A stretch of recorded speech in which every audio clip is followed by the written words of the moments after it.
Coral reefs cover less than 0.1% of the Earth's surface, but account for over 25% of marine biodiversity that exists on our planet. These reefs are found around the world, although mainly in warm, shallow areas with clear waters where the abundance of solar energy supports high levels of productivity. Many of the world's shark species can be found patrolling the world's most complex ecosystems. There is an incredible diversity of life that exists within the coral reefs of the world. The reef's namesake, the coral, is in itself a group consisting upwards of 8,000 species divided into two main categories, the hard and soft corals. Most of what we consider to be coral are actually microscopic animals that coexist with photosynthetic algae that produce much of the nutrients on which the tiny animals depend. These corals build rock-solid exoskeletons that alter the form of the shallow sea floors. Other corals have soft bodies and depend on filter feeding to collect plankton from the nutrient-poor waters in which they live. The reef is also home to another 1,500 species of brightly colored or camouflaged fish, countless mollusks,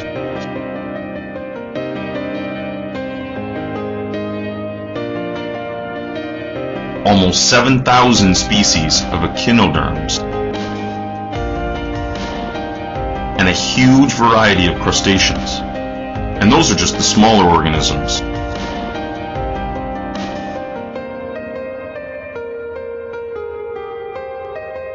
There are also numerous species of turtles, eels, rays, and sharks that all call the reef home.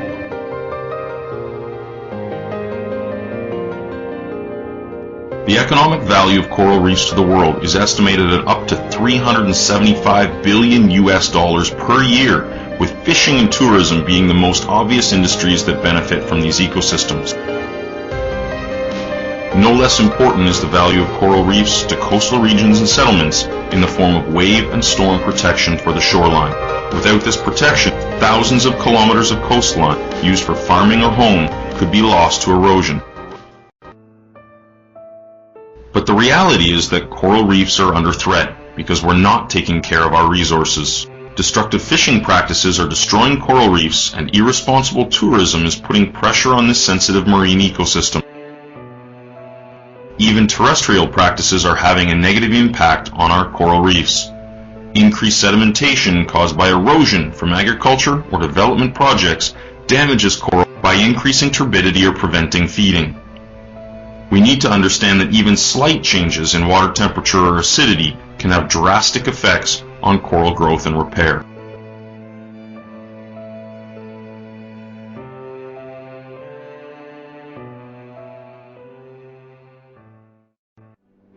But there is hope. It doesn't have to be this way.